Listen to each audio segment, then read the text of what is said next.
Hello students, good morning. Welcome to Ignite Classes. आप सभी का इग्नाइट क्लासेस में बहुत बहुत स्वागत है। आज हम लोग एक न्यू टॉपिक की ओर बढ़ रहे हैं। रे ऑप्टिक्स की ये सेकंड लेक्चर है जिसको हम लोग आगे प्रोसीड करने जा रहे हैं आज। तो सबसे पहले आज हम लोग जो पढ़ने वाले हैं वो पढ़ने वाले हैं टाइप्स ऑफ स्फेरिकल मिरर। कितने प्रकार के स्फेरिकल मिरर होते हैं। तो स्फेरिकल मिरर को समझने के लिए मैं आपको थोड़ा सा एग्जाम्पल पहले ले लेता हूँ। देखिए, स्फेरिकल मिरर जो होता है ना, वो एक गोला के जैसा होता है, लाइक फुटबॉल, लाइक बास्केटबॉल। ये जो बॉल होते हैं ये स्फेरिकल शेप के होते हैं। तो हमारा मिरर, सपोज कीजिए कि ये जो मिरर है हमारे पास वो एक बॉल के जैसा है, लाइक डेट एक स्फेयर के जैसा, लाइक फुटबॉल के जैसा या बास्केटबॉल के जैसा या क्रिकेट बॉल के जैसा है।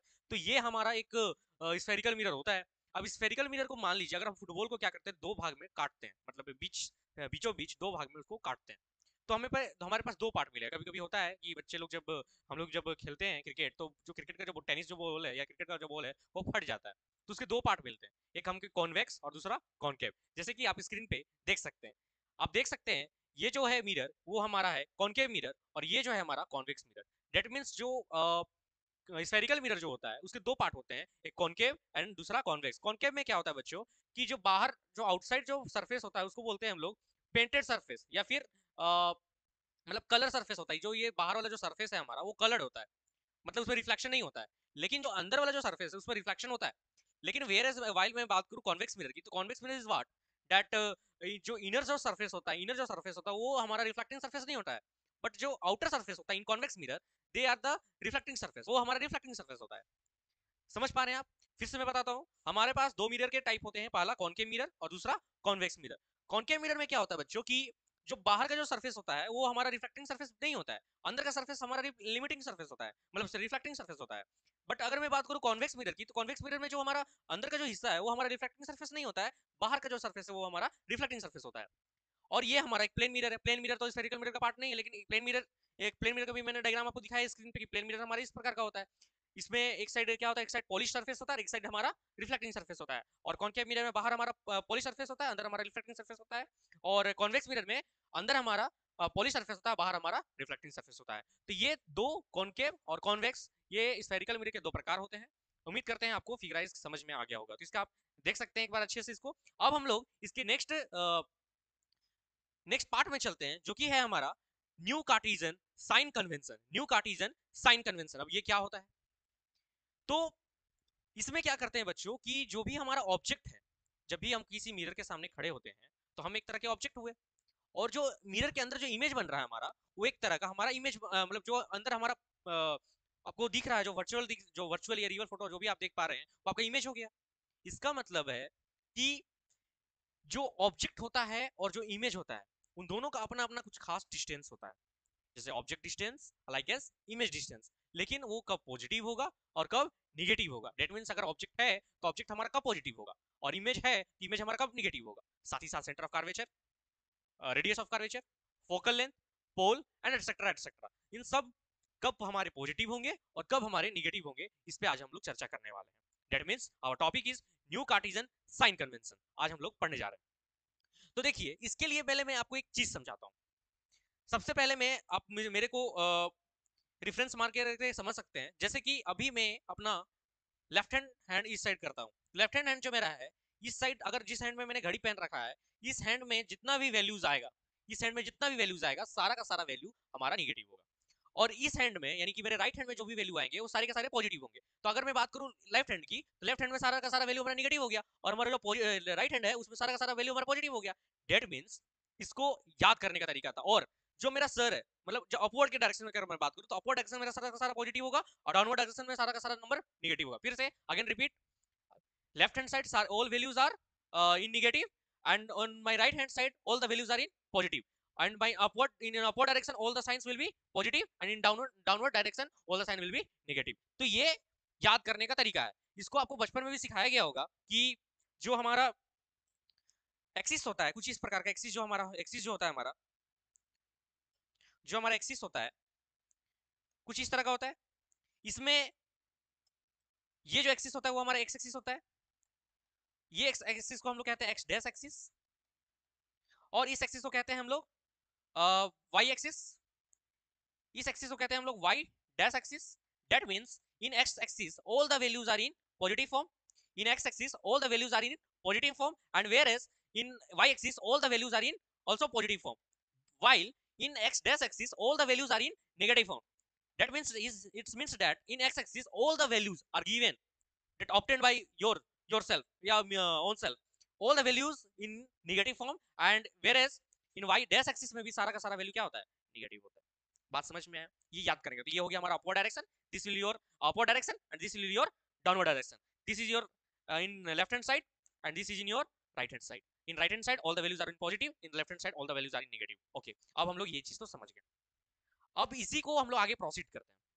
सबसे पहला नियम जो है कार्टेशियन का, वो कहता है कि जितना भी डिस्टेंस हम मेजर करेंगे स्फेरिकल मिरर में, जितना भी डिस्टेंस हम मेजर करेंगे स्फेरिकल मिरर में, वो सारा का सारा बच्चों कहां से लेंगे, पोल से. देखिए पोल एक वर्ड है यहाँ पे जो कि बहुत ज्यादा हाईलाइटेड किया हुआ है. It's means that all the distance are taken from the pole of the spherical mirror, चाहे कैसा भी स्फेरिकल मिरर हो, कॉनकेव हो या कॉन्वेक्स हो, क्योंकि स्फेरिकल मिरर का टाइप ही है कॉनकेव मिरर और आपका कॉन्वेक्स मिरर. तो कॉनकेव मिरर हो या कॉन्वेक्स मिरर हो, दोनों का जो भी डिस्टेंस लेंगे, चाहे हम ऑब्जेक्ट डिस्टेंस ले, इमेज डिस्टेंस ले, फोकल लेंथ का डिस्टेंस ले, रेडियस ऑफ कर्वेचर ले या सेंटर ऑफ कर्वेचर ले, सारा का सारा डिस्टेंस हम कहां से लेंगे बच्चों, पोल से लेंगे. कहां से लेंगे, पोल से लेंगे. I again repeat, all the distance are taken from the pole of the spherical mirror. इसका मतलब सारा का सारा स्फेरिकल मिरर का जो भी हम डिस्टेंस लेंगे वो कहां से लेंगे, पोल से लेंगे. Okay, come to rule number 2. Rule number 2 is said that the distance taken in the direction of incident light are taken as positive. It means that all the distance taken in the direction of incident light are taken as positive. जितना भी lights will come from the object, that is a source of object. जैसे कि मान लीजिए हमारा, जैसे हम लोग पिछले क्लास में, पिछले लेक्चर में हम लोग देखे थे कि रिफ्लेक्शन ऑफ लाइट में इंसिडेंस रे के बारे में, तो जितना भी इंसिडेंट रे होगा उस इंसिडेंट रे के डायरेक्शन में जितने भी चीजें आएंगे, चाहे वो ऑब्जेक्ट डिस्टेंस हो या इमेज डिस्टेंस हो, सारे के सारे नंबर्स पॉजिटिव हो गए. लेकिन वाइल अगर अपोज करेंगे उसको, यानी कि इंसिडेंट रे के अपोजिट डायरेक्शन में अगर होंगे तो सारे के सारे नंबर्स नेगेटिव फॉर्म में होगा. देखिए अब इसी को मैं वर्ड्स में मैंने लिखा है, the distance taken in the direction of the incident light are taken as positive. The distance taken in the direction opposite to, opposite मतलब उल्टा, इंसिडेंट लाइट का जस्ट उल्टा अगर कोई रे आ रहा है तो उसको हम लोग लेंगे निगेटिव. आई थिंक आपको क्लियर हो गया होगा कि मैं क्या कहना चाहता हूं. तो फिर से बच्चों बहुत इंपॉर्टेंट है, याद रहे, क्योंकि इसमें अगर आप गलत किए, अगर आपने साइन कन्वेंशन में गलत किया तो आपका न्यूमेरिकल भी गलत बनेगा, साथ ही साथ आपका जो भी डेरिवेशन है वो भी गलत आएगा. और एग्जाम में बोर्ड्स के पेपर में हो तो काफी ज्यादा पूछे जाते हैं. तो इस बात को काफी ध्यान दे करके समझे. पॉइंट नंबर 2, पॉइंट नंबर 2 ये कहता है कि अगर इंसिडेंट लाइट के तरफ किसी भी तरह का वैल्यू है, चाहे वो ऑब्जेक्ट का हो, इमेज का हो, फोकस का हो, सेंटर ऑफ कर्वेचर का हो, सारा का सारा नंबर पॉजिटिव होगा. याद रहा, अगर उधर से आ रहा है तो. लेकिन अगर उसके उल्टे में चलेंगे तो सारा का सारा नंबर क्या होगा, हमारा नेगेटिव होगा. तो ये बात हमें ध्यान रखने की बात है. Okay next, the height taken in upward respect to the principal axis are taken as positive. मैंने बताया था कि अगर किसी भी ऑब्जेक्ट का अगर हाइट हमको निकालना है, प्रिंसिपल एक्सिस के अगर ऊपर हुआ तो होगा पॉजिटिव, और प्रिंसिपल एक्सिस के नीचे हुआ तो नेगेटिव. जैसे कि देखिए मान लीजिए प्रिंसिपल एक्सिस है तो इसके ऊपर जो हुआ वो सारा का सारा नंबर पॉजिटिव, और इसके नीचे हुआ तो सारा का सारा नंबर नेगेटिव. तो चलिए उम्मीद करते हैं आपको पॉइंट नंबर 1, पॉइंट नंबर 2 और पॉइंट नंबर 3 भी समझ में आ गया होगा. तो चलिए अब इसको मतलब आगे देखते हैं. स्क्रीनशॉट लेना है तो ले लीजिए. चलिए आगे बढ़ते हैं. तो अब हम लोग ये तो समझ गए कि कॉनकेव मिरर और कॉन्वेक्स मिरर ये टाइप होते हैं स्फेरिकल मिरर के, और साथ ही साथ हमने ये भी समझा कि न्यू कार्टेशियन साइन कन्वेंशन क्या होता है. अब हम इस चीज को आगे प्रोसीड करते हैं. चलिए our next topic, the new Cartesian sign convention. अब हम लोग डायग्राम के साथ समझेंगे. पहले तो अभी हम लोग थ्योरेटिकली समझ लिए, अब इसे डायग्राम के साथ समझेंगे. देखिए हमारे पास दो डायग्राम है बच्चों. एक डायग्राम में हमारा कॉनकेव मिरर है और दूसरा डायग्राम में हमारा कॉन्वेक्स मिरर है. कॉनकेव मिरर मैंने बताया था आपको कि जो आउटर सरफेस होता है that will your polish surface, और जो इनर सरफेस होता है वो हमारा रिफ्लेक्टेड सरफेस होता है. इनर सरफेस के सामने एक कैंडल रखा हुआ है हमारा. अब देखिए डायरेक्शन ऑफ इंसिडेंट रे, मैंने कहा था इंसिडेंट रे के डायरेक्शन में नंबर क्या होंगे, पॉजिटिव होंगे. और अगर इसके जस्ट उल्टे होंगे, मतलब देखिए इंसिडेंट रे का जस्ट उल्टा है, ये इधर आ रहा है ये इधर जा रहा है, तो ये नंबर क्या होगा, नेगेटिव होगा. कैंडल का हाइट देखिए, प्रिंसिपल एक्सिस, ये हमारा लाइन क्या बोलते हैं बच्चों, प्रिंसिपल एक्सिस. प्रिंसिपल एक्सिस के ऊपर में जो लाइन है हमारा, जो कि अपवर्ड हाइट है, वो हमारा पॉजिटिव हो गया. और प्रिंसिपल एक्सिस के जो नीचे है वो हमारा जो डाउनवर्ड हाइट में है वो हमारा नेगेटिव हो गया. उम्मीद करते हैं समझ में आएगा. फिर से, ये हमारा प्रिंसिपल एक्सिस है, प्रिंसिपल एक्सिस के ऊपर वाला टर्म पॉजिटिव और प्रिंसिपल एक्सिस से नीचे वाला टर्म नेगेटिव. मैंने याद करके ये बताया था, जैसे हमारा सर गर्दन के ऊपर जस्ट जो हाइट है हमारा वो हो गया, ऊपर हाइट हो गया जो कि पॉजिटिव लेंगे, और नीचे वाला हमारा नेगेटिव होगा. उम्मीद करते हैं समझ आया होगा. Next come to the convex mirror. Convex mirror में ध्यान दे सकते हैं, सबसे पहले तो इसका जो पोली सरफेस होता है वो इनर होता है, इसके जस्ट उल्टा होता है. देखिए ध्यान दीजिए, आप देख कंपेयर कर सकते हैं. इसका जो पोली सरफेस होता है वो अंदर होता है और रिफ्लेक्शन सरफेस बाहर होता है. अब ध्यान देंगे ये हमारा कैंडल है, ये कैंडल का ये अपवर्ड हाइट है, अपवर्ड हाइट क्या है हमारा पॉजिटिव ले लिया हमने, पॉजिटिव लिया अपवर्ड हाइट को, और इंसिडेंट लाइट इधर से आ रहा था ये हमारा पॉजिटिव हो गया। लेकिन अगर ये लेफ्ट डायरेक्शन की इंसिडेंट लाइट का तो ये हो गया हमारा नेगेटिव, और ये हो गया हमारा, ये भी हो गया हमारा नेगेटिव, क्योंकि ये डाउनवर्ड हाइट में जस्ट उसी के जैसा, कोई चेंजेस नहीं, चाहे कौन मिरर कॉनकेव हो या मिरर कॉन्वेक्स हो, इससे कोई भी फर्क नहीं पड़ता है। साइन कन्वेंशन का रूल दोनों के लिए एप्लीकेबल है, चाहे वो कॉनकेव हो या फिर कॉन्वेक्स हो, तो याद रखेंगे बच्चों। चलिए इसका भी आप स्क्रीनशॉट ले लीजिए। चलिए अब हम लोग आगे बढ़ते हैं। अब हम लोग देखने जा रहे हैं the relation between focal length and radius of curvature. देखिए एक बहुत इंपॉर्टेंट टर्म है हमारा फोकल लेंथ का और रेडियस ऑफ कर्वेचर का, एक बहुत इंपॉर्टेंट मतलब डेविएशन है, इसको करना बहुत जरूरी है, इसको करना बहुत जरूरी है। अगर मैं इसकी बात करूं तो आपका ये फोकल लेंथ और रेडियस ऑफ कर्वेचर के बीच में एक रिलेशन आता है, r is equal to 2f। मतलब रेडियस ऑफ कर्वेचर जो होता है वो 2 into two, radius of curvature is equal to 2 into focal length, मतलब फोकल लेंथ का दुगुना होता है हमारा radius of curvature. Radius of curvature क्या होता है मैं समझाने की कोशिश करता हूं। पहले सबसे पहले तो आपको कि रेडियस ऑफ कर्वेचर होता क्या है। जैसे कि मान लीजिए, जैसे कि मान लीजिए एक हमारा स्फीयर है, एक हमारा स्फीयर है, लाइक दैट ये हमारा स्फीयर है। इस स्फीयर का एक रेडियस होता है, हम लोग पढ़ते आ रहे हैं कि रेडियस, इस स्फीयर का एक मान लीजिए यहाँ पे एक रेडियस है, ये स्फीयर एक गोला, इसका एक रेडियस सेंटर है, सॉरी रेडियस नहीं, ये एक स्फीयर है और इसका एक सेंटर है हमारा। इस सेंटर को हम लोग सी से लिखते हैं, that is your centre of curvature. ये समझ लिया, अब हमारा स्फेरिकल मिरर है, स्फेरिकल मिरर का सेंटर है, दैट इज हमारा रेडियस ऑफ कर्वेचर। और यहां से यहां तक का जो दूरी होता है, यहां से यहां तक का जो दूरी होता है उसको हम लोग रेडियस ऑफ कर्वेचर कहेंगे। और ये जो है हमारा सेंटर ऑफ कर्वेचर है, याद रहे, सी हमारा सेंटर ऑफ कर्वेचर और आर जो डिस्टेंस है यहां से यहां तक, वो हमारा रेडियस ऑफ कर्वेचर हो गया। ओके, और यहाँ पे जो ये जो पॉइंट है जहां सरफेस पर पड़ता है, इसको हम लोग कहते हैं पोल। क्या कहते हैं? पोल। आप उम्मीद करते हैं आपको समझ में आ गया होगा मैं कहना क्या चाहता हूँ। Radius of curvature, centre of curvature से पोल के बीच की जो दूरी कहलाती है, ये हमारी पोल होती है और ये हमारी सेंटर ऑफ कर्वेचर होती है। उम्मीद करते हैं आपको समझ में आया होगा। अब इसी चीज को हम लोग अब समझते हैं। ओके, तो हमारे पास एक कॉनकेव मिरर है, हम लोग एक मिरर ले ले, आप कॉन्वेक्स भी ले सकते हैं, ऐसा कुछ नहीं है कि आप कॉनकेव ले या कॉन्वेक्स ले, दोनों से डायरेक्शन सेम आता है। तो हम लोग क्या करते हैं इस रिलेशन को फाइंड आउट करने के लिए, हम लोग एक मिरर ले लिए। इस मिरर में देखिए लाइट जो है ए बी जो है आकर के इसे रिफ्लेक्ट करके कुछ इस तरह से जा रही है, और ये हमारा रे सेंटर ऑफ कर्वेचर पे, और ये हमारा इस तरह से फोकस से रिफ्लेक्ट कर रहा है, इधर से आने के बाद इधर से रिफ्लेक्ट कर रहा है, मतलब ए बी डायरेक्शन में आ रहा है, और इस डायरेक्शन में मतलब एफ से होते हुए, फोकस से होते हुए ये चला कहीं इन्फिनिटी पे चला जा रहा है।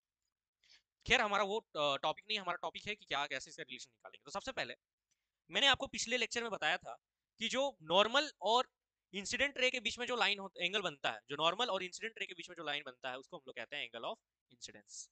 That is your angle of incidence, it's your angle of incidence. और जो नॉर्मल और रिफ्लेक्शन के बीच, नॉर्मल और रिफ्लेक्टेड रे के बीच में जो एंगल बनता है उसको हम लोग कहते हैं angle of reflection. That means ये आपका एंगल ऑफ इंसिडेंस हो गया और ये हमारा एंगल ऑफ रिफ्लेक्शन हो गया। अब ध्यान देंगे तो ए बी और सी पी एक पैरेलल लाइन है, और ये सी बी हमारा एक ट्रांसवर्सल लाइन है।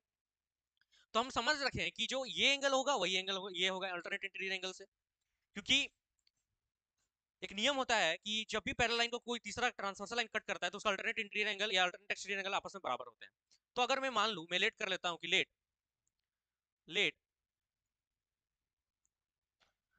Late angle I is equal to angle R, तो हम लोग जानते हैं लॉ ऑफ रिफ्लेक्शन से कि angle I is equal to क्या होता है बच्चों, एंगल आर होता है। इसको हम लेट कर लेते हैं कि ये थीटा के बराबर है। दैट मींस ये जो एंगल ऑफ इंसिडेंस ये थीटा है, और एंगल ऑफ रिफ्लेक्शन भी क्या है, थीटा है। तो जितना एंगल ऑफ इंसिडेंस होगा, जितना एंगल ऑफ रिफ्लेक्शन होगा, उतना ही एंगल बी सी पी होगा। Am I right? Angle B C P is equal to angle I is equal to theta. कैसे हुआ बच्चों? ये हुआ अल्टरनेट अल्टरनेट इंटीरियर एंगल से। कैसे हुआ बच्चों? ये हुआ अल्टरनेट इंटीरियर एंगल से। BCP is equal to angle I is equal to theta, that means ये हमारा हो गया थीटा, ये हो गया हमारा थीटा अल्टरनेट इंटीरियर एंगल से। अब ध्यान देते हैं, अब क्या करते हैं हम लोग कि एक परपेंडिकुलर ड्रॉ करते हैं बी से, इसके प्रिंसिपल एक्सिस पे। इसका मैं नाम देता हूं एम, चलिए मैं नाम दे देता हूं एम। तो हम ध्यान देंगे बच्चों कि इन ट्रेंगल, एक ट्रेंगल बनता है हमारा राइट एंगल ट्रेंगल, क्योंकि ये जब परपेंडिकुलर ड्रॉ करेंगे तो ऑब्वियसली बात है ये हमारा 90 डिग्री होगा, ये हमारा 90 डिग्री होगा। तो इन राइट एंगल ट्रेंगल, इन right angle triangle, right angle triangle, tan theta, अगर हम यहाँ पे टेन थीटा निकालना चाहें तो इन राइट एंगल ट्रायंगल नाम में लिख देता हूँ आपको ताकि क्लियर रहे। B C M, B C M में तो टेन थीटा जो होगा हमारा, टेन थीटा वो B M by M C के बराबर होगा। अब ये कैसे हुआ, तो बी बाई एच याद होगा आपको, टेन का जो ट्रिग्नोमेट्री फॉर्मूला होता है बी बाई एच मतलब बेस बटे हाइपोटेनियस। तो tan theta is equal to B M by M C, ये हो गया हमारा equation number 1। Again again in triangle, again in triangle, चाहे in right, again in right angle triangle, again in right angle triangle, F B M, F F B M. Okay, इस triangle को निकालने के लिए ध्यान दे, ये जो एंगल होगा बच्चों, ये वाला एंगल, ये 2 थीटा के बराबर होगा। कैसे सर, ये 2 थीटा के बराबर कैसे होगा, तो ध्यान दीजिए बच्चों, हम लोग एक आप लोग पढ़ा होगा exterior, exterior angle property, exterior angle property पढ़ा होगा, जिसमें कि क्या होता है कि एक ट्रायंगल होता है, उसका ये एंगल और ये एंगल को जब हम जोड़ेंगे तो इस एंगल के बराबर आता है। मान लीजिए अगर ये एंगल 1 है, ये एंगल 2 है, तो एंगल 3 के बराबर आएगा, मतलब एंगल 1 प्लस एंगल 2 बराबर एंगल 3। तो यानी कि अगर हम इसमें ध्यान दें तो ये हो जाएगा, ये एंगल यानी कि एंगल बी एफ एम अगर हमें निकालना चाहिए तो ये हो जाएगा थीटा। कैसे theta, theta plus theta 2 theta बराबर हो जाएगा, यानी कि हम लिख सकते हैं टेन 2 थीटा बराबर, ये भी होगा हमारा बी बटे एच, सॉरी बी बटे पी, बी बाई पी यानी बेस बटे सॉरी परपेंडिकुलर बटे बेस, यानी कि B M by F M, B B M by F M, this is your equation number 2। ध्यान देंगे हमने सबसे पहले टेन थीटा निकाला इन ट्रायंगल बीसीएम, और फिर अगेन इन ट्रायंगल हम लोग काम कर रहे हैं राइट एंगल ट्रायंगल एफबीएम में, जिसमें कि हम लोग टेन टू थीटा का जो वैल्यू निकाले वो बीएम बाई एफएम निकाला हमने। अब इसके बाद ध्यान देंगे कि देखिए जो हमारा टेन टू थीटा है और थीटा है, ये बहुत ही ज्यादा छोटा है, इट्स वेरी स्मॉल। यहाँ पे एक बात हम लोग समझ लेते हैं कि since theta and two theta are very small, ये काफी क्या है, छोटे हैं, ये बहुत छोटे हैं। इट्स मीन्स दैट कि जो हमारा टेन टू थीटा का जो वैल्यू है, टेन टू थीटा जो कि हमारा B M by F M है, ये थीटा के बराबर होगा। डेट मीन्स ये जो है हमारा थीटा यानी कि B M by M C के क्या होगा, बराबर इक्वल होगा, तो यह हो गया हमारा B M by F M. अब ध्यान देने की बात है बच्चों यहाँ पे कि बी एम से यहाँ बी एम कट जाएगा तो क्या बचेगा, two by M C, two दिख रहा है ना आप लोगों को, स्क्रीन वाइट नहीं ना आ रहा है, okay, B M by M C is equal to 1 by F M. अगर इसको मैं क्रॉस मल्टीप्लाई करने की कोशिश करूँ तो ये हो जाएगा हमारा two F M, two F M by sorry two F M is equal to M C, ये आ जाएगा हमारा। अब ध्यान देंगे two F M by M C, यानी कि अगर मैं इसे लिखना चाहूँ तो और करके मैं ऐसे लिख सकता हूँ, और M C is equal to two F M, equation number 3। अब यहाँ पे ध्यान देने की बात है, ध्यान देने की बात ऐसी है कि जो पॉइंट एम है, point M is very near to point P, वो काफी नजदीक है, ये आपको लग रहा है लेकिन ये काफी छोटा है, मैं बात करूँ बहुत छोटा है, ये बहुत छोटा।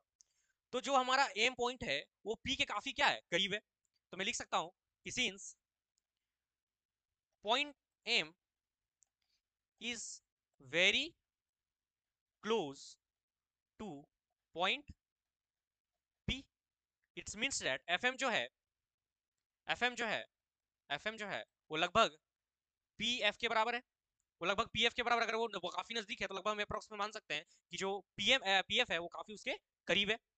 अब ध्यान देते हैं यहाँ पे, अगर ऐसा है कि एफ एम जो है पी एफ के काफी करीब है, डेट मीन्स जो सी एम है उसको भी हम लिख सकते हैं C P, that is therefore C M जो है हमारा, या जो हमारा एम सी जो हम लेके चल रहे हैं, एम सी जो है वो काफी करीब होगा, that means C M is equal to C P होगा। डेट विल इसका मतलब क्या हुआ, इसका मतलब ये हुआ कि अगर मैं इक्वेशन थर्ड को लिखना चाहूँ तो मैं ऐसे लिख सकता हूँ कि फ्रॉम इक्वेशन 1, फ्रॉम इक्वेशन 3 से जो हमारा एमसी है, एमसी वो उसको हम लिख सकते हैं CP is equal to CP, और टू एफ एम को हम लिख सकते हैं एफ पी या पी एफ। अब हम लोग यहाँ पे साइन कन्वेंशन का यूज करेंगे, अब देखिए यहाँ पे जो हमारा सीपी है बच्चों, सीपी ये हमारा आर होता है, इसी को हम लोग बोलते हैं रेडियस ऑफ कर्वेचर। मैंने आपको बताया था अभी जस्ट कि जो हमारा सीपी है वही हमारा रेडियस ऑफ कर्वेचर होता है। और एफपी जो है हमारा फोकस होता है। क्या होता है बच्चों? फोकस। तो जो हमारा, अगर हम लोग साइन कन्वेंशन का यूज करें तो हमारा आर तो ई साइड लेफ्ट हैंड साइड आ रहा है। मैंने क्लास की स्टार्टिंग में ही बताया था आपको कि अगर हमारे लेफ्ट हैंड साइड किसी भी डिस्टेंस को हम लोग लेंगे, मेजर करेंगे, तो वो हमारा निगेटिव आएगा। और ये भी पी से इधर ही है, सारा का डिस्टेंस, सारा डिस्टेंस हम लोग पोल से ही मेजर कर रहे हैं, तो ये भी डिस्टेंस हमारा क्या है? फोकल लेंथ का निगेटिव है, यानी फोकस फोकल लेंथ भी निगेटिव है और रेडियस ऑफ कर्वेचर भी क्या है? निगेटिव है। यानी कि हम लिख सकते हैं यहाँ पे using sign convention, sign convention using sign convention equation 3 sorry equation 4, it's equation 4 becomes equation 4 becomes cp की जगह पे मैं क्या लिख सकता हूँ? Minus R is equal to 2 fp की जगह मैं क्या लिख सकता हूँ? माइनस एफ, तो ये हो जाएगा माइनस 2f। ध्यान दे पा रहे हैं आप लोग? तो ये माइनस से माइनस ये कट गया, सॉरी माइनस से माइनस कट गया, तो आर इज इक्वल टू हमारा आ गया 2f। Are is equal to क्या गया बच्चों? 2f। अगर मैं इसे ये लिखना चाहूँ तो मैं ये भी लिख सकता हूँ कि f is equal to R by 2। तो हमारा अगर फोकल लेंथ पूछेगा तो रेडियस ऑफ कर्वेचर का आधा हो गया, और अगर मैं रेडियस ऑफ कर्वेचर की बात करूं तो वो हमारा फोकल दोगुना हो गया फोकल लेंथ के। तो उम्मीद करते हैं आपको ये समझ में आया होगा। ये एक बहुत इंपॉर्टेंट रिलेशन है आपके क्लास 12th में रे ऑप्टिक्स का, क्योंकि इसके बिना ना तो आप मिरर फार्मूला निकाल सकते हैं और ना फर्दर क्वेश्चन को सॉल्व कर सकते हैं। ये एक ऐसा फार्मूला है कि जिसके बिना किसी भी तरह का मिरर इक्वेशन का फार्मूला इसके बगैर अधूरा है। यहाँ तक कि मिरर फार्मूला को भी अगर आपको ड्राइव करना है तो आपको ये रिलेशन पता होना चाहिए। तो मैंने आपको ये ड्राइव करके दिखा दिया कि रेडियस ऑफ कर्वेचर जो है फोकल लेंथ के डबल के बराबर होता है, यानी radius of curvature is equal to radius of curvature is equal to 2 multiply its focal length. उम्मीद करते हैं आपको समझ में आया होगा। स्क्रीनशॉट ले लीजिए इसका, बहुत इंपॉर्टेंट डेरिवेशन है। मैं इसे थोड़ा ऊपर भी कर देता हूँ क्योंकि ये नीचे भी काफी है, थोड़ा सा है नीचे, यहाँ पे स्क्रीन थोड़ा सा व्हाइट हो गया है। खैर आपको समझ में आ ही रहा होगा, आप जूम कर लेंगे अपनी स्क्रीन को। Okay okay, thank you. अब हम लोग नेक्स्ट आगे बढ़ते हैं। तो ये था हमारा relation between the focal length and radius of curvature starting exemption made in the case of spherical mirror. एक बहुत इंपॉर्टेंट हमारा ये डेरिवेशन था जो कि हमारा कंप्लीट हो गया। इसके बाद जो टर्म आता है वो आता है मिरर फार्मूला का, मतलब कि मिरर फार्मूला को कैसे ड्राइव करते हैं। तो आप लोग क्लास 10th में 10वीं कक्षा में आपने पढ़ा होगा कि जो मिरर फार्मूला होता है वो 1/u plus 1/v is equal to 1/f के बराबर होता है। यानी कि u हमारा ऑब्जेक्ट डिस्टेंस है, v हमारा इमेज डिस्टेंस है, और हमारा f जो है हमारा फोकल लेंथ है। तो चलिए अब हम इसको आगे प्रोसीड करते हैं। इसका स्क्रीनशॉट आपने ले लिया ना? ओके। नेक्स्ट आता है हमारा मिरर फार्मूला, कि ये भी एक बहुत इंपॉर्टेंट डेविएशन है। ये जो है हमारा डेविएशन, ये भी एक बहुत इंपॉर्टेंट है।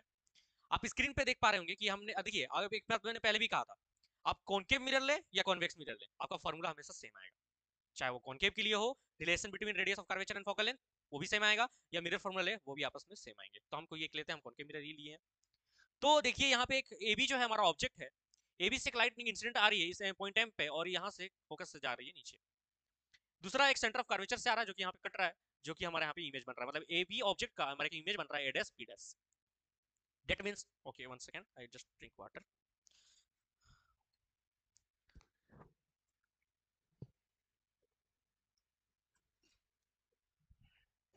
Okay sorry. तो अब हम लोग इसको आगे प्रोसीड करते हैं। देखिए मिरर फार्मूला में अगर मैं बात करूं, ऑब्जेक्ट हमारा ए बी है, ऑब्जेक्ट ए बी का एक इमेज बन रहा है ए डैश बी डैश, और ए बी से दो रे निकल रही है, तीन रे निकल रही है, एक जो पोल पे जा रहा है, दूसरा सेंटर ऑफ कर्वेचर पे जा रहा है, और तीसरा एक मिरर पे जा रहा है एम पे, और तीनों आकर के इस जगह पर मिल रही हैं जहां पे ये कि हमारा इमेज बन रहा है। तो इससे जस्ट एक उल्टा इमेज हमारा यहाँ बन रहा है। तो अब यहाँ ध्यान देने वाली बात है, फिर से उसी तरह से अगर मैं बात करूं तो सबसे पहले हम लोग एक ट्रेंगल ले लेते हैं। देखिए हमारे पास एक ट्रेंगल बन रहा है ए बी पी, और दूसरा ए डैश बी डैश पी। हमारे पास दो, सॉरी ए डैश बी डैश सी, हमारे पास दो ट्रायंगल बन रहे हैं, एक ए बी सी और दूसरा एक ए बी सी लेंगे पहले, उसके बाद उधर लेंगे एक ए बी सी और ए डैश बी डैश सी। ध्यान देते हैं। तो सबसे पहले इन ट्रायंगल हम लोग याद रहे, हम लोग मिरर फार्मूला ड्राइव कर रहे हैं, एक बहुत इंपॉर्टेंट फार्मूला ड्राइव कर रहे हैं। ये फार्मूला आपके एग्जाम में काफी ज्यादा पूछे जाते हैं, ड्राइव करने के लिए आते हैं बोर्ड से भी पेपर में काफी। तो चलिए हम लोग आगे देखते हैं।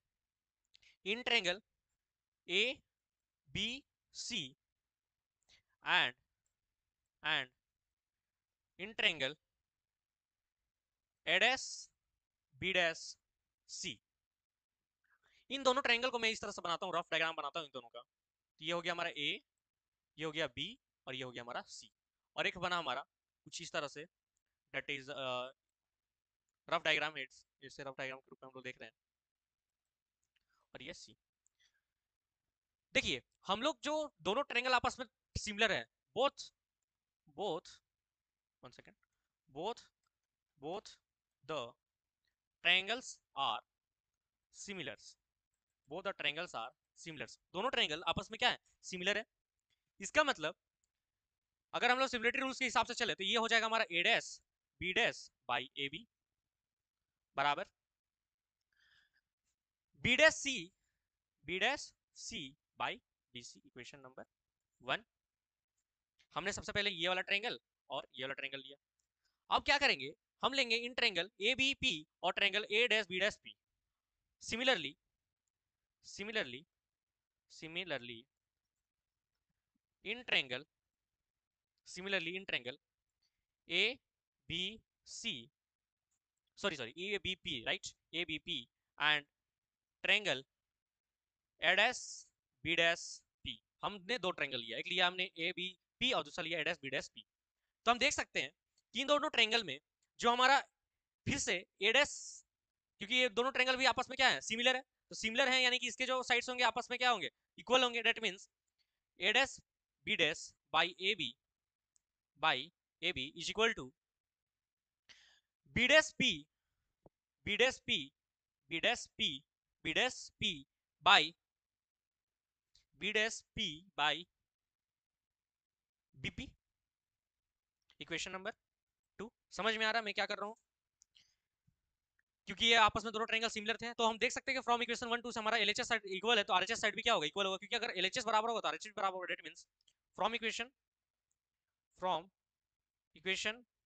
1 एंड इक्वेशन 2 से हमारा BC by B dash C by B C is equal to B dash P by BP होगा। बात समझ में आ रहा है आपको? अब ध्यान देने की बात है कि हमें BC लिखना है। अगर मैं चाहूं तो इस बी डैश सी को मुझे लिखना है, तो मैं क्या करूंगा, अगर PC से मैं बी डैश को माइनस कर दूं तो मैं लिख सकता हूं। तो मैं इसे लिखता हूं, मैं क्या करता हूं सबसे पहले कि सिंस वेट थोड़ा मैं छोटा कर लूं इसे,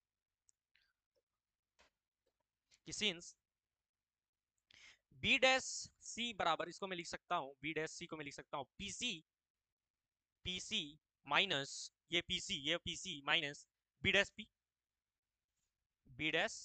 पी, और साथ ही साथ मैं बीसी को क्या लिख सकता हूं, बीसी को मैं लिख सकता हूं बीपी बीपी माइनस सीपी, लिख सकता हूं ना?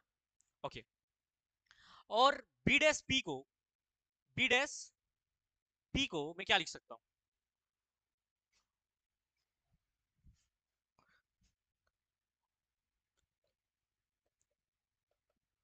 बी डैश पी इसको हम लिख सकते हैं, ओके वेट,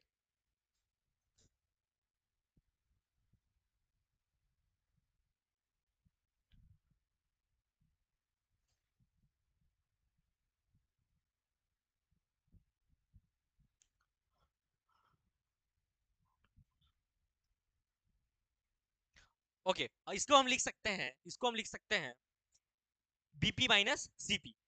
बट फर्दर अगर मैं बात करूं तो अब मैं इक्वेशन को क्या लिख सकता हूं, ध्यान देंगे, अब मैं इक्वेशन को क्या लिख सकता हूं, तो बीसी डैश सी को मैं लिख सकता हूं PC minus B dash P by BC जो होगा हमारा बीपी माइनस सीपी हो जाएगा, और ये हमारा रहेगा B dash P by BP, B dash P by BP. अब देखिए यहाँ पे, अब हम लोग इस इक्वेशन, इसे मान लेते हैं हम लोग इक्वेशन नंबर 3, और देखिए पीसी जो है हमारा, ये जो है हमारा पीसी, इसको हम मान लेते हैं, ये जो पीसी है हमारा, ये हमारा रेडियस ऑफ कर्वेचर है, यहाँ से यहाँ तक रेडियस ऑफ कर्वेचर है हमारा, रेडियस ऑफ कर्वेचर की दूरी है।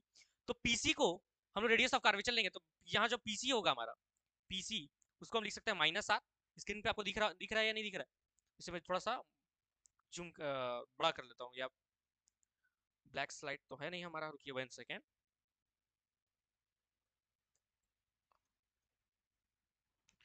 यानी कि पीसी को, ये आपकी स्क्रीन पे दिख रहा है, यस ओके, पीसी को मैं लिख सकता हूँ, पीसी को मैं -r के बराबर लिख सकता हूँ साइन कन्वेंशन का यूज करके।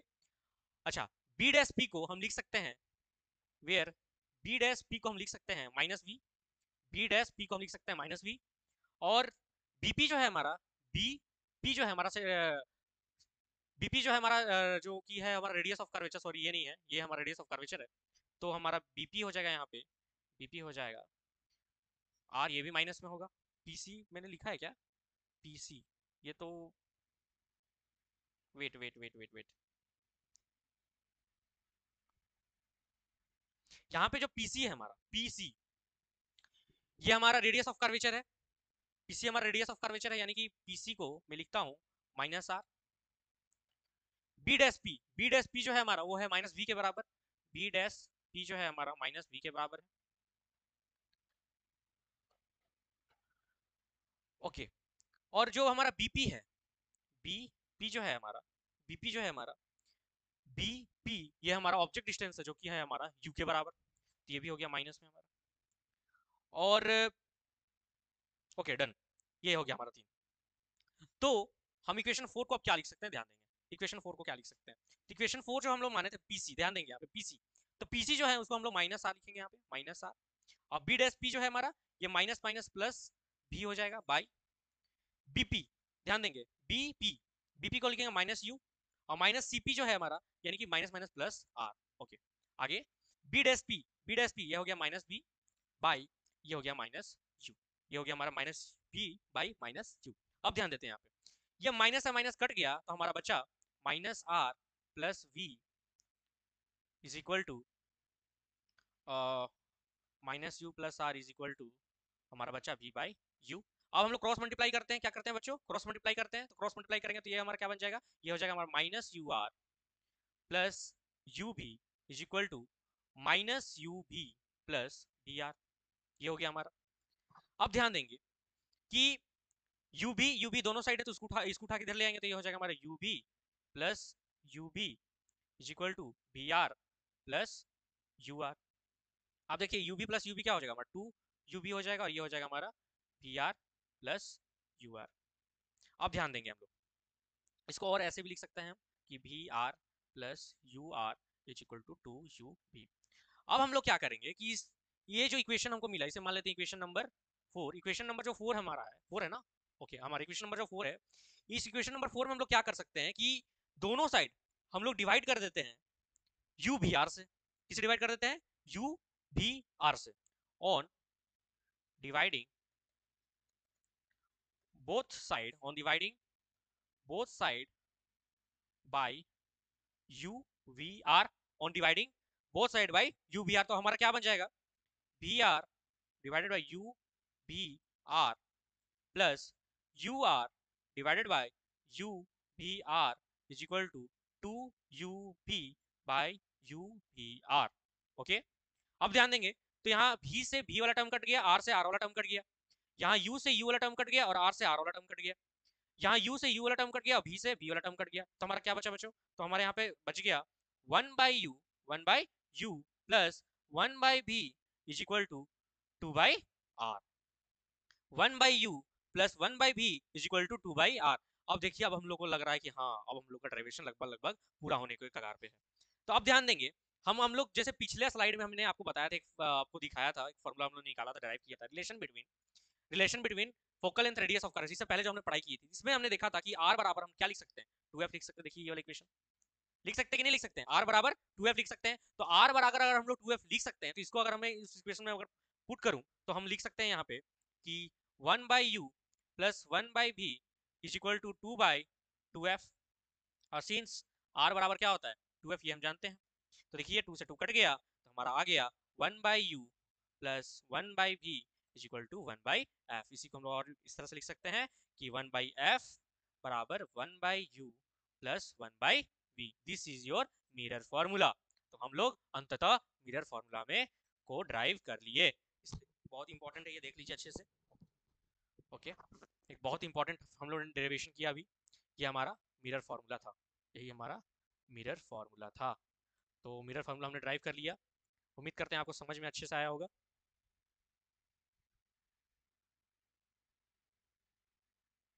तो एक मिरर फॉर्मूला रे ऑप्टिक्स में मिरर फार्मूला, मिरर के टर्म्स में अगर मैं बात करूँ तो मिरर फार्मूला और आपका relation between radius of curvature काफी इंपॉर्टेंट है डेरिवेशन, जो मैंने आपको करा दिया। पिछले लेक्चर में हमने रिफ्लेक्शन किया था, इस लेक्चर में हम लोग बहुत इंपॉर्टेंट टॉपिक कर रहे हैं। सबसे पहले हमने स्फेरिकल मिरर का टाइप्स देखा, उसके बाद हमने साइन कन्वेंशन देखा कि कब कौन सा हमारा पॉजिटिव होगा नेगेटिव होगा। उसके बाद हमने रिलेशन बिटवीन फोकल लेंथ और रेडियस ऑफ कर्वेचर पर डिस्कस किया। देन हम लोगों ने अभी मिरर फार्मूला को डिराइव कर लिया। ठीक है, ये भी बहुत इंपॉर्टेंट टॉपिक था, इसको आप नोट डाउन कर लेंगे। यार आप चाहें तो इसका स्क्रीनशॉट भी ले सकते हैं, मैं इसे अच्छे से दिखा देता हूँ, आप इधर भी ले लें।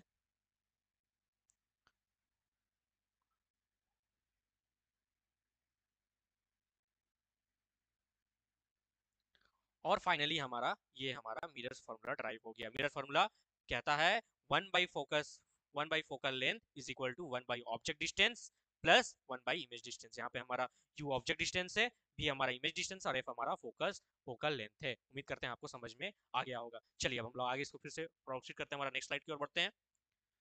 तो अब है हमारा formation of images bye a concave mirror and convex mirror, कि कॉनकेव मिरर कितने तरीके से इमेज फॉर्म करता है और कॉन्वेक्स मिरर कितने तरीके से इमेज फॉर्म करता है।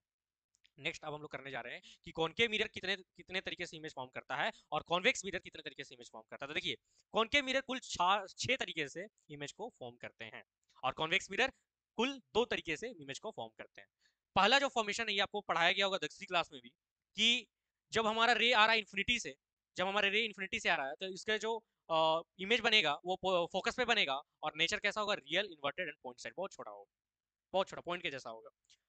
केस नंबर 2 में कहता है कि जब हमारा ऑब्जेक्ट को इन्फिनिटी, पहले हम लोग इन्फिनिटी पे रखे थे केस नंबर 1 में, सेकंड पार्ट पे जब इन्फिनिटी और सेंटर ऑफ कर्वेचर के बीच में रखेंगे तो हमारा जो इमेज बनेगा वो फोकस और सेंटर ऑफ कर्वेचर के बीच में बनेगा। और कैसा बनेगा, रियल बनेगा, स्मॉलर देन ऑब्जेक्ट बनेगा और साथ ही साथ इन्वर्टेड बनेगा।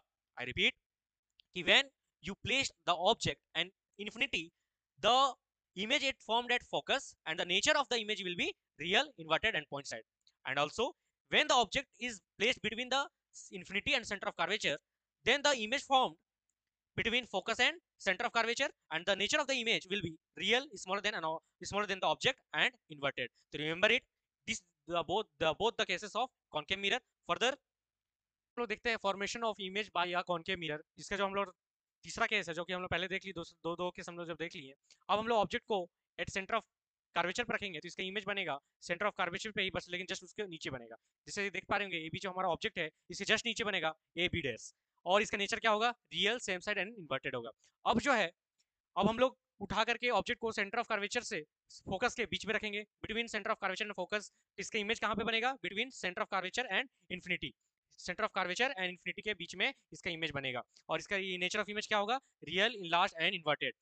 इससे पहले अगर हम देखें कि जब इसके बाद हम लोग देखते हैं कि अब ऑब्जेक्ट को हम लोग सेंटर ऑफ कर्वेचर और फोकस के बीच में से और फोकस पे ले आते हैं। अब हम लोग जो ऑब्जेक्ट है उसको फोकस पे ले आते हैं तो उसका इमेज बनेगा इन्फिनिटी पे। कहाँ पे बनेगा बच्चों, इन्फिनिटी पे बनेगा। पहले हम लोग देखो इन्फिनिटी पे रखे, फिर सेंटर ऑफ कर्वेचर इन्फिनिटी के बीच में लाए, फिर सेंटर ऑफ कर्वेचर में लाए, फिर सेंटर ऑफ कर्वेचर और फोकस के बीच में लाए, फिर फोकस पे ला रहे हैं अब हम उसको, तो इन्फिनिटी बनेगा, रियल, इन्फिनिटली लार्ज, बहुत बड़ा बनेगा, और इन्वर्टेड बनेगा, उल्टा बनेगा।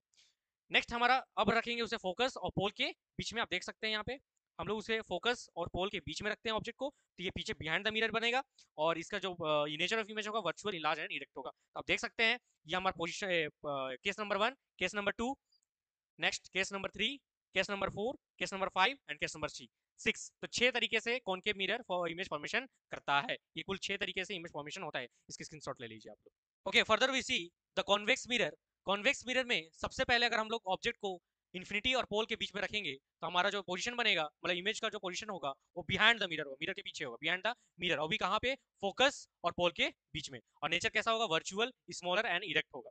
और अगर मान लीजिए ऑब्जेक्ट को इन्फिनिटी में प्लेस किया गया तो बिहाइंड द मिरर बनेगा, कहाँ पे बनेगा, फोकस पे बनेगा, virtual, point side and erect होगा। तो ये ध्यान रखेंगे कि जब भी हम लोग ऑब्जेक्ट को पोल और इन्फिनिटी के बीच में रखेंगे तो हमारा जो इमेज का पोजीशन होगा वो पोल और फोकस के बीच में होगा और नेचर ऑफ इमेज हमारा वर्चुअल, स्मॉलर एंड इरेक्ट होगा। दूसरा, अगर हम लोग मान लीजिए अगर ऑब्जेक्ट को इन्फिनिटी पे रखते हैं तो बिहाइंड द मिरर बनेगा, और ये कहाँ पे बनेगा, फोकस पे बनेगा, virtual, point side and erect बनेगा। तो ये था हमारा कॉन्वेक्स मिरर का टाइप। कॉन्वेक्स मिरर में कितने तरीके से इमेज हमारा सा फॉर्मेशन हो सकता है, इमेज कितने तरीके से बन सकता है कॉन्वेक्स मिरर में। चलिए अब हम लोग आगे बढ़ते हैं। नेक्स्ट हमारा जो टॉपिक क्वेश्चन है, जो एनसीईआरटी का जो क्वेश्चन है, एक बहुत इंपॉर्टेंट क्वेश्चन है कि if half of the surface of concave mirror is painted black, then what will happen to the image formed by the mirror? अगर मान लीजिए कोई कॉन्केव मिरर को हम आधा पेंट कर देते हैं ब्लैक कलर से, तो क्या क्या उसमें चेंजेस आएगा जब हमारा इमेज बनेगा। पहले जब पेंट नहीं किया था तो क्या कैसा बन रहा था, और पेंट करने के बाद हमारा कैसा कैसा उसमें इमेज फॉर्मेशन होगा, तो इस पे हम लोग अब डिस्कस करने वाले हैं।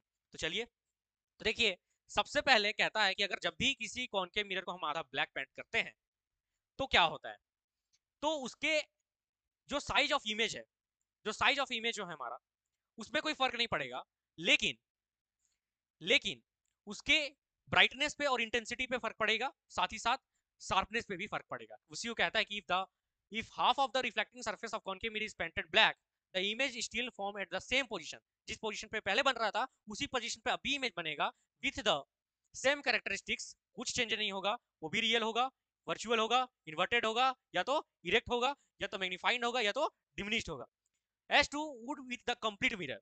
This is because image formation is determined by the mirror's curvature and focal length. क्योंकि जो भी इमेज फॉर्मेशन होता है वो किसके द्वारा तय किया जाता है, उसके मिरर के कर्वेचर के द्वारा, उसके फोकल लेंथ के द्वारा, जो कि चेंज हम लोगों का नहीं हो रहा है, जिस कारण से वो उसमें इमेज का पोजीशन में किसी भी तरह का चेंजेस नहीं आएगा, किसी भी तरह का चेंजेस नहीं आएगा। लेकिन अगर मैं बात करूं, उसका जो ब्राइटनेस है वो काफी ज्यादा रिड्यूस हो जाएगा। The image will be dimmer because fewer ray are reflected to form the image, क्योंकि बहुत सारा रे रुक जाएगा, उसको रिफ्लेक्ट नहीं कर पाएगा।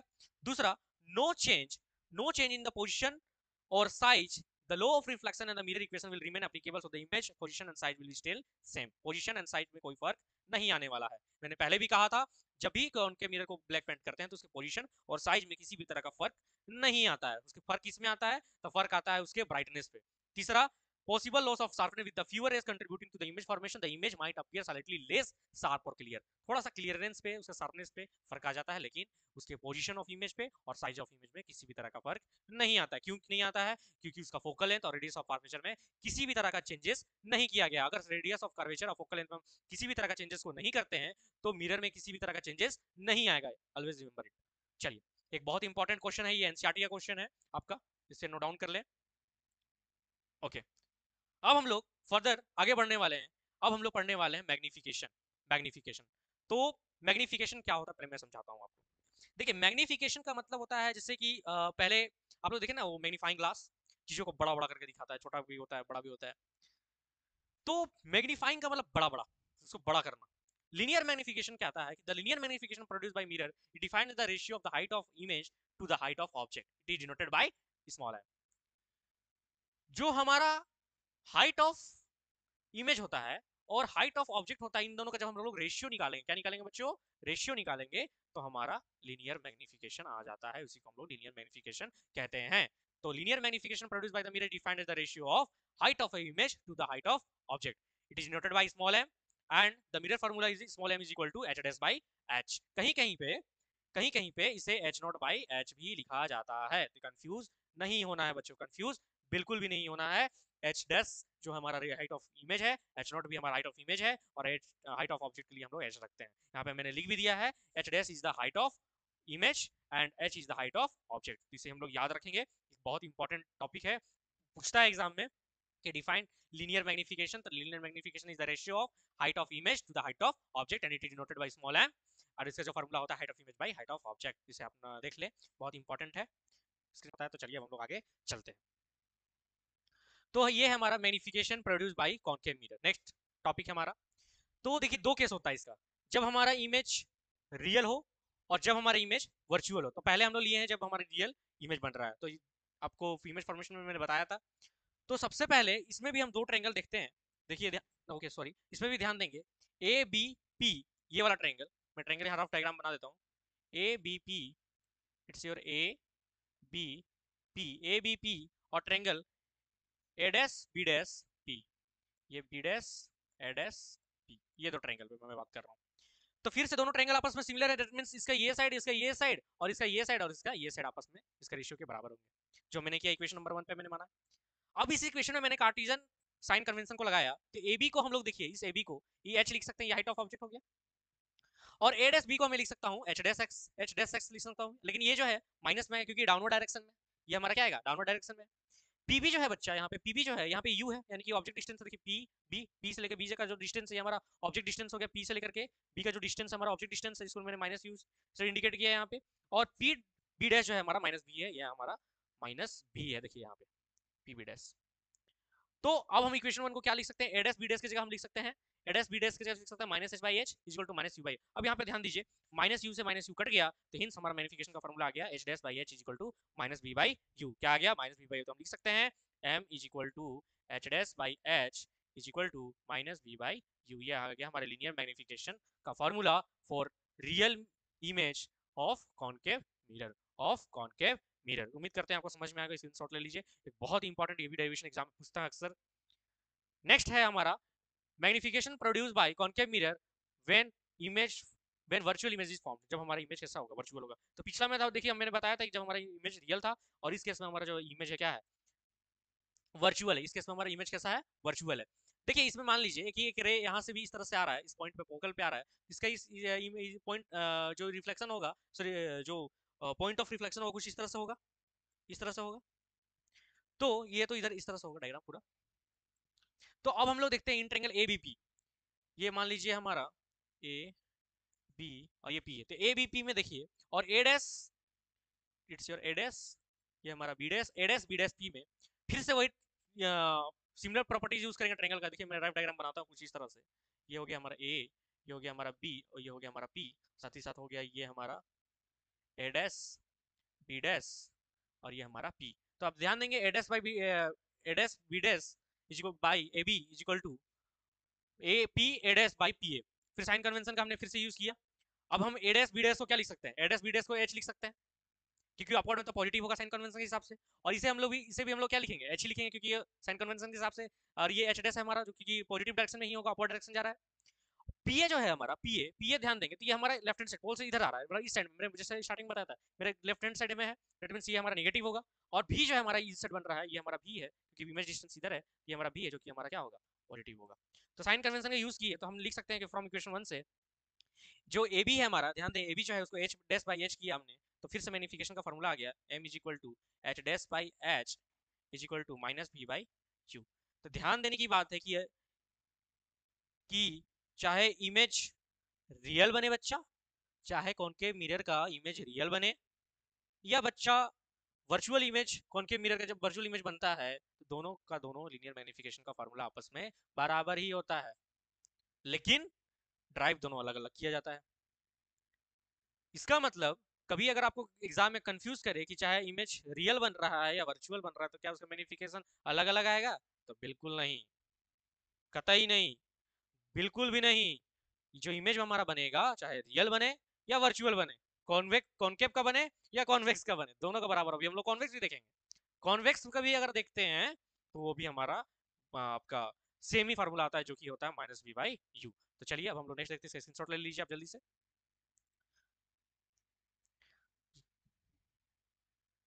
अब है हमारा जब इमेज, जब हमारा जो मैग्निफिकेशन है, जब हमारा कॉन्वेक्स मिरर के लिए होगा तब क्या होगा, तो फिर से हमारा वही सेम केस लेंगे हम लोग। जैसे कि आप देख सकते हैं हमारा कॉन्वेक्स मिरर का एक जब हम लोग ऑब्जेक्ट प्लेस किए तो इमेज फॉर्मेशन हुआ। तो ट्रायंगल ए बी पी, फिर से एक रफ डायग्राम में बनाता हूँ। In triangle A B P पे ध्यान दें, ए बी पी पे, ए बी पी पे, और साथ ही साथ triangle A dash B dash, A dash wait A dash B dash P पे, इस तरह से A dash B dash P पे अगर हम ध्यान दें तो दोनों ट्रायंगल आपस में सिमिलर है। तो फिर सिमिलर प्रॉपर्टी का वही फिर से same case, A dash A B का जो साइड होगा ए बी के बराबर, मतलब कि उसके डिवीजन के बराबर, रेशियो के बराबर, और P dash A dash by P के बराबर। अब यहाँ पे यूजिंग साइन कन्वेंशन की तो ए डैश बी डैश का जो वैल्यू हो गया एच के बराबर हो गया, ये हमारा एच होगा क्योंकि हाइट ऑफ ऑब्जेक्ट है, और ये हमारा इमेज है जो कि हो गया हमारा एच डैश। अब ध्यान देंगे दोनों अपवर्ड डायरेक्शन में, तो अपवर्ड डायरेक्शन में मैंने बताया कि अगर कोई भी चीज अपवर्ड डायरेक्शन में होगा तो उसका जो साइन कन्वेंशन होगा पॉजिटिव होगा। दैट मींस हम लोग एच बी और एच डैश भी दोनों पॉजिटिव टर्म्स में लेंगे। अब पी ए जो है हमारा पी ए डैश वो भी हो गया, और पी ए जो है माइनस यू हो गया। अब ये इक्वेशन 1 को हम क्या लिख सकते हैं, इस इक्वेशन 1 को हम लिख सकते हैं कि H dash by H is equal to minus B by U, यानी कि फिर से हमारा मैग्निफिकेशन का फॉर्मूला आ गया H dash by H is equal to minus B by U. यानी कि बच्चों जब भी कॉनकेव मिरर का लीनियर मैग्निफिकेशन आपसे पूछे, या फिर कॉन्वेक्स मिरर का आपसे लीनियर मैग्निफिकेशन पूछे, चाहे कॉनकेव का रियल इमेज बने या वर्चुअल इमेज बने, हमेशा याद रखेंगे कि उसका लीनियर मैग्निफिकेशन का फॉर्मूला सेम होता है, तो कभी से भूलेंगे नहीं। चलिए अब हम लोग इसको आगे बढ़ते हैं। अब हमारा लास्ट केस बच गया जो कि है magnification in terms of U V and F. ध्यान देंगे सबसे पहले इसको समझने के लिए हम लोग समझेंगे कि मिरर फार्मूला का यूज करेंगे। यूजिंग मिरर फार्मूला, तो मिरर फार्मूला हम लोग जानते हैं कि 1 by u plus 1/v is equal to 1/f होता है। मैंने इसे आज की क्लास में ड्राइव भी किया है। अब इन दोनों के साइड मैंने u से मल्टीप्लाई कर दिया, तो यहाँ पे u बाई यू हो जाएगा, तो ये कट जाएगा, u से u कट जाएगा। जैसे मैं लिखता हूँ यहाँ पे u by U plus u by v is equal to u by f। अब ध्यान दे u से u कट गया, तो यहाँ क्या बचा? बचा u plus u by v is equal to u by f। ये हमारा यहाँ पे लिखा हुआ है, आप देख सकते हैं सेम लिखा हुआ है यहाँ पे। अब मैं क्या करता हूँ, इस टर्म को उठा के इधर ले, उस टर्म को उठा के मैं उधर ले जाता हूँ और मैं इसे समराइज करने की कोशिश करता हूँ। मैं लिख सकता हूँ u by v is equal to u by f minus 1। अब मैं इसके बाद मैं क्या करता हूँ कि u by v is equal to, जब मैं इसका एलसीएम लेता हूँ तो एलसीएम लेने पे क्या आ जाएगा? देखिए f और कुछ नहीं तो नीचे 1 है, जब मैं इसका एलसीएम लूंगा तो ये आ जाएगा हमारा f, और जैसे मैं इसका एलसीएम लिया f हो गया, ये हो गया हमारा u माइनस f। अब मैं इसे उल्टा कर दिया, तो यानी कि मैं जो भी हमारा था ऊपर चला गया, u हमारा नीचे आ गया, तो हमारा u बाई v, हमारा u by v is equal to आ गया f by u minus f। ये हमारा हो गया इक्वेशन नंबर 1। अब फर्दर देखेंगे तो हमारा मैग्निफिकेशन का फॉर्मूला होता है माइनस v बाई u होता है। तो अगर मैं मान लीजिए मैं यहाँ पे माइनस लगाने की कोशिश करूँ तो मैं इसे ऐसे भी तो लिख सकता हूँ कि m इज इक्वल टू, मैं माइनस उधर ले जाऊंगा तो मैं f by U minus F, F common आ जाएगा, माइनस माइनस कॉमन आ जाएगा तो प्लस हो जाएगा वहाँ पे। अब देखिए यहाँ पे मैग्निफिकेशन का हमारे पास फॉर्मूला मिल गया, मैग्निफिकेशन का हमको फॉर्मूला मिला, एक नेक्स्ट फॉर्मूला मिला, m is equal to f by f minus U, m is equal to f by f minus U. इसको फर्दर प्रोसीड करते हैं तो फॉर्मूला आया m is equal to f minus b by f।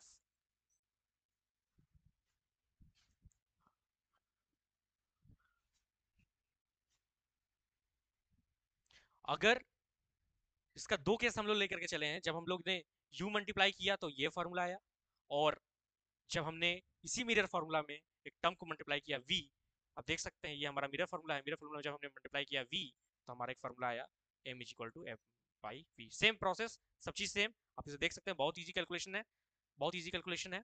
फिर भी मैं एक बार समझा देता हूँ कि सबसे पहले हमने मिरर फार्मूला लिया, मिरर फार्मूला में हमने दोनों साइड v से मल्टीप्लाई किया, तो v से मल्टीप्लाई करेंगे, इस बार पहले पिछले बार हम लोग u से किए थे, इस बार v से किए हैं, तो ये हो जाएगा हमारा v by U plus v by v is equal to 1 by f। तो v से v कट गया तो 1 by u is plus 1 second 1 1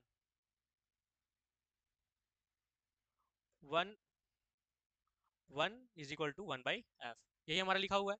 उसके बाद हमने इसे माइनस 1 को उठा के इधर ले आया, फिर हमने उसका एलसीएम लिया, एलसीएम लेने के बाद हमने मैग्निफिकेशन का फॉर्मूला लगाया, तो हमारा जो सॉल्यूशन आया कुछ इस तरह से आया, जो हमारा लास्ट फॉर्मूला आया कुछ इस तरह से आया, m is equal to F minus B by F. इसको मैं लिख सकता हूँ final formula m is equal to F minus B upon F, ये हमारा फाइनल आंसर हुआ। तो उम्मीद करते हैं आपको ये समझ में आया होगा। तो आज का क्लास आपको कैसा लगा? Thank you students. मैंने आपको आज काफ़ी कुछ पढ़ाया। सबसे पहले हम लोग जब क्लास में आए थे तो टाइप्स ऑफ स्फेरिकल मिरर से बातें किए थे। स्फेरिकल मिरर हमारा दो प्रकार का हुआ था, याद है?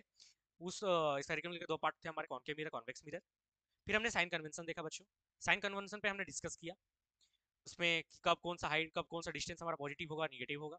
फिर हमने एक रिलेशन बिटवीन देखा रेडियस ऑफ कर्वेचर और हमारा फोकल लेंथ के बीच में। फिर हमने उसके बाद मिरर फार्मूला को स्टडी किया, डिराइव किया उस फार्मूला को, जो कि हमारा 1 by v is equal to 1 by U और 1 by v plus 1 by U is equal to 1 by F आया। फर्दर हमने एक एनसीईआरटी का क्वेश्चन भी किया, साथ में साथ एक एनसीईआरटी का क्वेश्चन भी हमने किया। उसके बाद हमने इमेज फॉर्मेशन देखा, कॉनकेव मिरर का भी और कॉन्वेक्स मिरर का भी। नेक्स्ट फाइनली हम लोग पहुंच गए थे पार्ट लीनियर मैग्निफिकेशन की ओर। लीनियर मैग्निफिकेशन कॉनकेव मिरर का भी हमने पहले देखा, फिर हमने कॉन्वेक्स मिरर का भी देखा। कॉनकेव मिरर जब हमारा था तो एक टर्म आया रियल इमेज जब फॉर्मेशन होगा, तब हमारा लीनियर मैग्निफिकेशन का फॉर्मूला क्या होगा। एक हमारा वर्चुअल इमेज बनेगा तो उसका हमारा लीनियर मैग्निफिकेशन का फॉर्मूला क्या होगा। तो काफी कुछ हमने आज की क्लास में स्टडी किया और अंत में हमने देखा relation between U V and F. तो उम्मीद करते हैं आपको आज का क्लास बहुत अच्छा लगा होगा, और इग्नाइट क्लास आपके लिए इस तरह के क्वेश्चन हमेशा लेते आएंगे और इस तरह के क्लासेस लेते आएंगे। ये हमारा आज रिफ्लेक्शन ऑफ लाइट यहाँ पे खत्म हो गया। नेक्स्ट लेक्चर में जब मैं आऊँगा तो आपको रिफ्रैक्शन ऑफ लाइट के बारे में बताऊंगा, और इसमें किसी भी तरह का इस पूरे टॉपिक्स में अगर कोई आपको डाउट रह गया तो आप कमेंट कर सकते हैं, और वीडियो अच्छा लगे तो जरूर लाइक करें और सब्सक्राइब करें। Thank you.